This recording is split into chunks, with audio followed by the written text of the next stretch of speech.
वो डरते हैं, तभी तो इस मोर्चे को जंतर मंतर से आगे जाने नहीं दे रहे हैं। क्या आपको डंडे पड़ेंगे? आप यहाँ से भाग जाओ। अगर इस देश के संविधान को बचाना है तो इस जनता को जागना होगा, और इस जो चुनाव वोटों की चोरी करने वाली मशीन है उसको रोकना होगा, बैन लगाना होगा। जैसे ईवीएम की गारंटी नहीं है, मोदी सरकार की भी कोई गारंटी नहीं है। ईवीएम जाएगा, ईवीएम के साथ ही मोदी भी जाएगा, और यहाँ नहीं जेल में जाएगा। सरकार भयभीत है, डरी हुई नहीं, भयभीत, उसको पता है। ईवीएम का प्रधानमंत्री है, देश का प्रधानमंत्री नहीं है ये। मोदी जी भरोसा है कि नहीं बताइए? अरे वो उस पर झूठा आदमी है संसार में कोई, उस पर झूठा लुटेरा आदमी नहीं है, जो है ना चौकीदार चोर है, वो बेचारे चौकीदार बदनाम कर दिया। अरे चोर तो यूं है जो मोदी बैठा ऊपर है। बिल्कुल सुनी जाएगी, जनता की आवाज है। अरे सब जेल में जाने के लिए तैयार है। कि चुनाव आयोग का घिराव करना था, लेकिन चुनाव आयोग की सिक्योरिटी के लिए सरकार ने बैन लगा दिया है, पुलिस फोर्स लगा दी गई है। धारा 144 को जो 26 जनवरी के लिए लागू होती थी, उसका टाइम पीरियड फरवरी तक कर दिया गया है। जो संविधान विरोधी सरकारें हैं वो इस देश को फिलिस्तीन की तरह इजराइल बना दिया है। मेरा वोट है, जब मुझे ही नहीं पता मेरा वोट गया कहाँ, तो लोकतंत्र यहाँ मेरा जो अधिकार था, मत का अधिकार था, मैंने जो अपनी राय देनी थी, मैंने ये अच्छा लगे या बुरा लगे, जो मर्जी लगे, तो मेरी राय कहाँ रही जब चोरी हो गया? कई लाख जो ईवीएम वो मशीनें चोरी हुई हैं, कहाँ गई हैं? तो बीजेपी सरकार है, कॉन्स्टिट्यूशन को खत्म करना चाहती है। जो भारत का जो संविधान है उसको फॉलो नहीं कर रहे हैं, ये मनुस्मृति को फॉलो कर रहे हैं। जब गारंटी तो उस बात की उस व्यक्ति की होगी ना जो गारंटी देने योग्य होगा, ये योग्य है ही नहीं। ईवीएम पे भरोसा बिल्कुल भी नहीं है। और सुनो क्या कहते हैं, एक मोदी सरकार कहते हैं, आपने सुना होगा मोदी सरकार, मोदी सरकार। अरे भैया मोदी सरकार नहीं चाहिए, हमें भारतीय सरकार चाहिए, भारत की सरकार चाहिए, भारत की सरकार चाहिए। तो मोदी वर्ग का झूठा संसार में नहीं है। 5 साल मांग रहे हैं, और ये 2 रंगा बिल्ला है ना जय, ये 2 रंगा बिल्ला नाश कर करवाएंगे देश का। 5 साल और मांग रहे हैं, आप देंगे? क्यों देंगे? पहले 5 साल मांगे थे, लाइनों में खड़े कर मरवा दिए थे उन्होंने। फिर आपने कभी जिंदगी में सुना, जब ये कोरोना काल आया, कभी आज तक मेरी उम्र इतनी होगी, आपकी भी होगी, आपने कभी सुना कि ट्रेनें रास्ता भूल गई हो? लेकिन रास्ता बुलवाई गई, भूली नहीं। मजदूर थे उसमें, रईसों के बच्चे तो रास्ता भूल के आए, वो तो बुला लिए गाड़ियों में, एसी एयर कंडीशन गाड़ियों में बुलाए, मजदूर बेचारा सड़कों पे मरा। तो कहाँ की सरकार है? आज नहीं तो कल जाएगी, 101%, 101%। जितना मर्जी थूक ले, थूक उसको मुंह पर पड़ेगा। ऊपर मुंह कर रहा ना, जो ऊपर मुंह करके थूकेगा उसको मुंह पड़ेगा। देश का बहुजन जाग चुका है। अब देश का बहुजन जाग चुका है, देश का SC/ST OBC जाग चुका है, और मोदी जी को 2024 में जाना पड़ेगा, अपना झोला उठाकर निकलना पड़ेगा यहाँ से। स्वागत है आप सभी का। इस वक्त हम मौजूद हैं दिल्ली के जंतर मंतर पर। आप हमारे पीछे देखेंगे तो यहाँ पर हजारों की संख्या में लोग ईवीएम के खिलाफ प्रदर्शन करने आए हैं। लगातार कई दिनों से इनका आंदोलन चल रहा है, लेकिन आज 31 जनवरी का ये ऐलान था कि हम दिल्ली के जंतर मंतर पहुँचेंगे। तो देश के कोने कोने से ये लोग आए हुए हैं और चुनाव आयोग से ये मांग कर रहे हैं कि अगला चुनाव जो होना चाहिए वो ईवीएम से नहीं बल्कि बैलेट पेपर से होना चाहिए। तो आप देखेंगे तो काफ़ी हजार की संख्या में लोग यहाँ पर बैठे हुए हैं, और बारिश भी हो रही है, लेकिन उसके बावजूद भी लोग खड़े हैं और बैठे हैं, और इस आवाज़ के साथ आए हैं कि ईवीएम अगले इलेक्शन में बैन होना चाहिए। हम बहुत सारे लोगों से बातचीत करेंगे और जानने की कोशिश करेंगे। एक और चीज़ कि इतनी बड़ी संख्या में लोग यहाँ पर आए, लेकिन देश का मेन स्ट्रीम मीडिया इनको दिखाने तक नहीं आया है। जंतर मंतर क्यों पहुँचे हैं?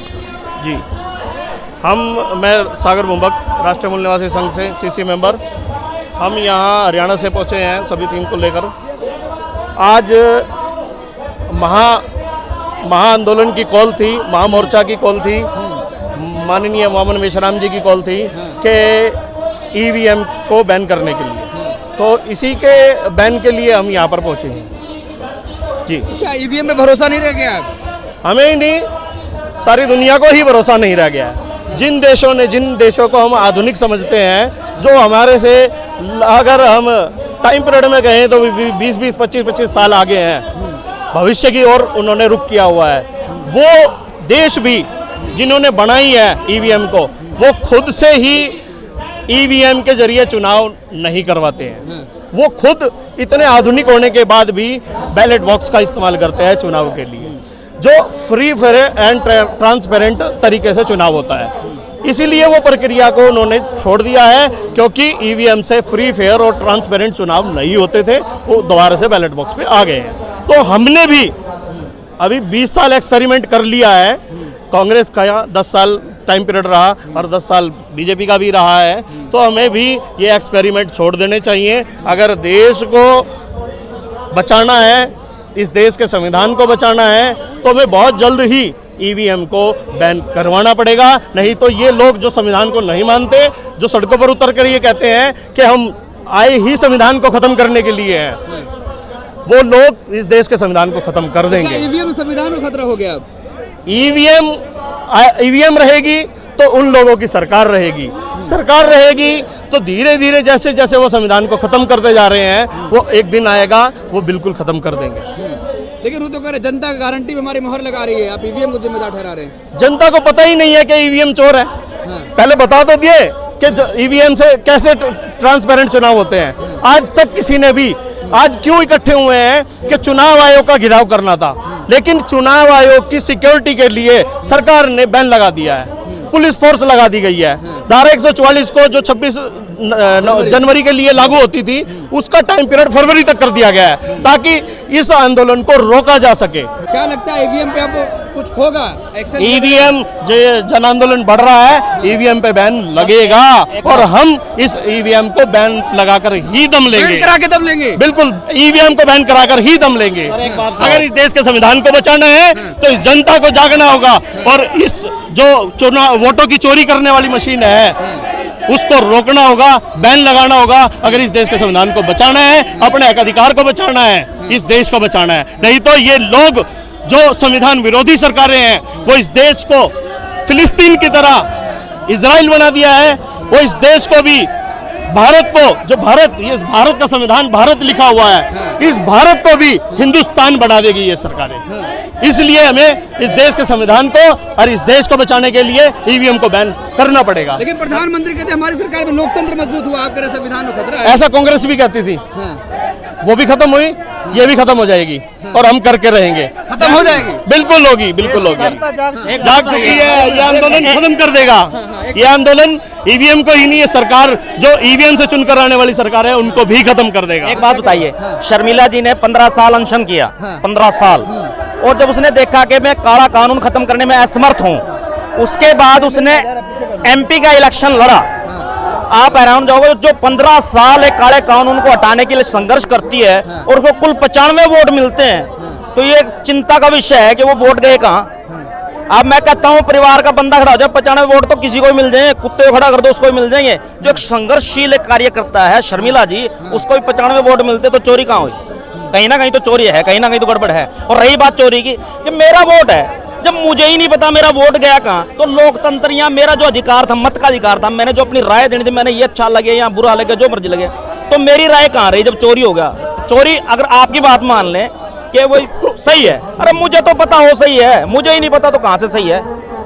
सरकार करीब बैलेट पेपर पर ट्रक लूट लिए जाते थे, जिसके लिए ये सब अरे कई लाख जो ईवीएम वो मशीनें चोरी हुई हैं, कहाँ गई हैं? सर मैं गांव का नंबरदार हूँ, सुनिए मैं बहुत बड़ी बात बता रहा हूँ, मैं गांव का नंबरदार हूँ, प्रत्यक्षदर्शी, मेरी ड्यूटी लगी थी स्कूल में।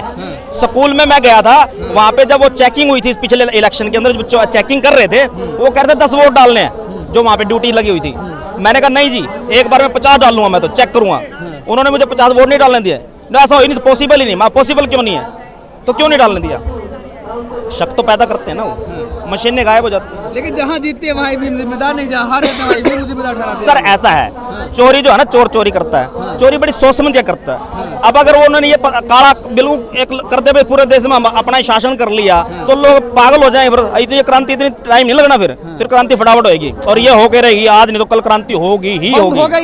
100% 100% बैन होगा, 101%। सरकार तो कह रही कुछ भी कर लो, कुछ नहीं होने वाला है। सरकार क्या, सरकार तो कुछ भी कहते रहती है। इलेक्शन नहीं होगा, ईवीएम से इलेक्शन भरोसा नहीं नहीं होगा, है EVM पे। भरोसा है ही नहीं। हर जगह डेमोन्स्ट्रेशन दिखा दिया, उसको हैक हो जाती है। हर जगह पे जब उसको हैक करके दिखा दिया, तो फिर उसमें तसल्ली किस बात की रह गई है? अब ये जो बीजेपी सरकार है, कॉन्स्टिट्यूशन को खत्म करना चाहती है और इसलिए ये ईवीएम को लाना चाहती है। ईवीएम अगर इस बार ये बने तो इलेक्शन होगा ही नहीं, इनकी ये मंशा है। वो पहले वाला, क्योंकि भारत के अंदर जो जातिवाद पहले था, वो जातिवाद को ये विशेष लोगों की पार्टी है जो बीजेपी, ये उसको जिंदा करना चाहती है, मनुस्मृति को। ये मनुस्मृति को फॉलो कर रहे हैं, भारत को नहीं। जो भारत का जो संविधान है उसको फॉलो नहीं कर रहे हैं, ये मनुस्मृति को फॉलो कर रहे हैं। कहीं भी कोई भी मुद्दा हो, ये संविधान का हनन कर रहे हैं जगह जगह पर।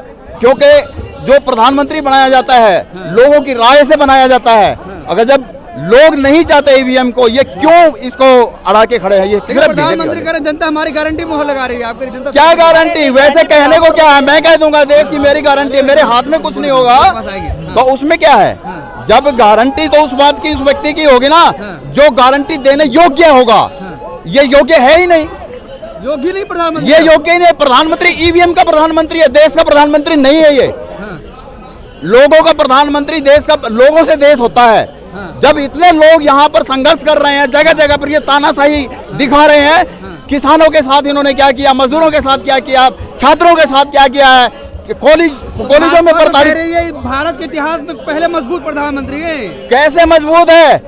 आज छात्र रोड पे है, मजदूर रोड पे, किसान रोड पे है, ठीक है। सभी एक्टिविस्ट यहाँ पर को जेल में सड़ रहे हैं, नाजायज उनके ऊपर झूठे केस डाल कर उनको अंदर कर रहे हैं, एक्टिविस्ट को। क्या चाहते हैं फिर ये बताइए? हाँ जी, 24 में फिर क्या चाहते हैं? हम ये चाहते हैं जो ईवीएम से इलेक्शन ना हो और बीजेपी को छोड़कर कोई भी पार्टी बन सकती है। क्या कह रहे थे आप? सर मैं कह रहा था, इतना विश्वास है हमारे प्रधानमंत्री को, माननीय प्रधानमंत्री को इतना विश्वास है अपने ऊपर कि भाई मैं बहुत राजा हूँ और मेरे को सब चुन के भेज रहे हैं, तो ईवीएम हटाने में अर्ज क्या, उनको तकलीफ क्या है? हटा लेना।